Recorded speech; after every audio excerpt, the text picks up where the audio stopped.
कुछ बरस पहले बंगाल के कलावंतों और फिल्म निर्देशकों ने दर्प के साथ कहा था कि आज अगर सत्यजीत राय जीवित होते तो अयोध्या में बन रहे राम मंदिर का विरोध करते।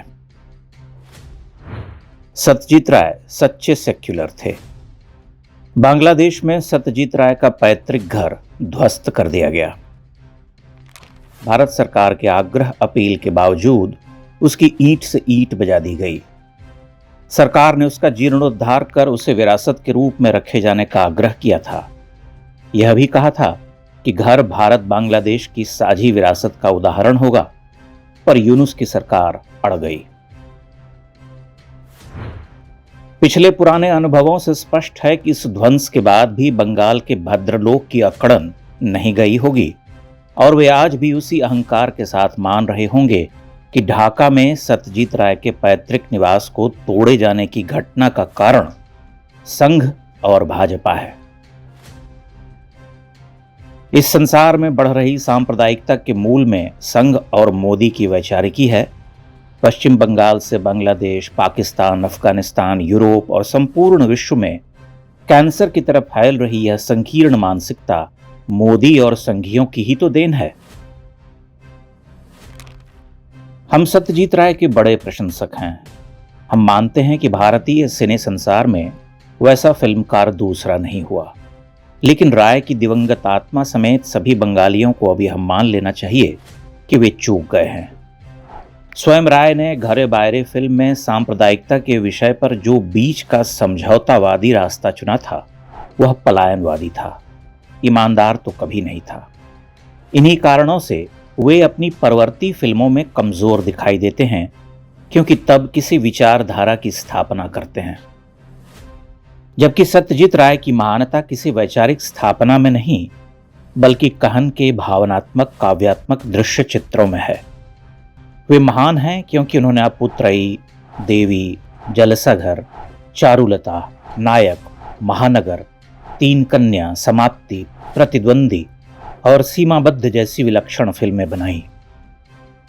वे गणशत्रु और घरे बायरे से महान नहीं होते। पिछले दिनों रविंद्रनाथ के आवास को तोड़ने का समाचार मिला था। उनकी प्रतिमाएं तो बांग्लादेश में खंडित की ही गईं। रविंद्रनाथ और सत्यजीत राय वैश्विक स्तर पर बंगाल के सबसे बड़े नाम हैं। साहित्य और कला के क्षेत्र में वैश्विक स्तर पर बंगाल का कोई और व्यक्ति उतनी प्रसिद्धि नहीं पा सका। रविंद्रनाथ की दृष्टि निर्भ्रांत थी। उन्होंने अपने निबंध और साक्षात्कार में इस्लाम और ईसाईयत की सीमाओं को स्पष्ट किया है। बंगाल ने उसे नकार दिया। सत्यजीत राय के अंध प्रशंसक आज देख रहे होंगे कि बांग्लादेश की मूर्ति भंजक शक्तियां क्या कर रही। बंगाल उससे बहुत भिन्न स्थिति में नहीं है। वहां भी यूं ही भंजन हो रहा। देवी की प्रतिमाओं का भंजन, सरस्वती पूजा पर रोक, आगजनी, बलवे और अतिक्रमण कब्जा। बंगाल का भद्रलोक आंखें बंद कर सो रहा।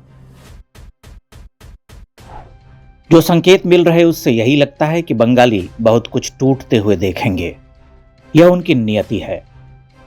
कोलकाता के जिस भद्रलोक के लिए सत्यजीत राय का पैतृक घर महत्वपूर्ण था, वह भद्रलोक बांग्लादेशी जिहादियों के लिए कोई मायने नहीं रखता। बंगाली भद्रलोक और भारत के रुदाली सेक्युलरों के लिए अयोध्या का राम मंदिर एक अपराध है।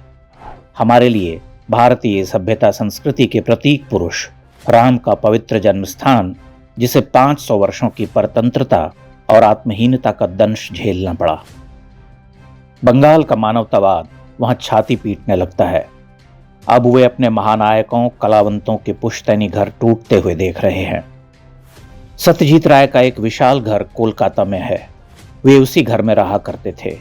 कौन जानता है कि भविष्य में वह घर बचा रह जाएगा। ढाका में घर टूट रहे तो कोलकाता में क्यों नहीं टूटेंगे।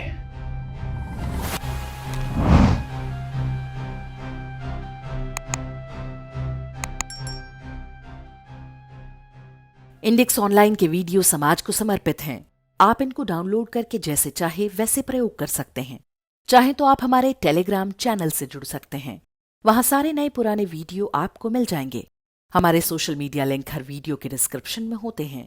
हमारा एकमात्र उद्देश्य हिंदू समाज को जागृत और एकजुट करना है। इसमें सहभागी बने। धन्यवाद।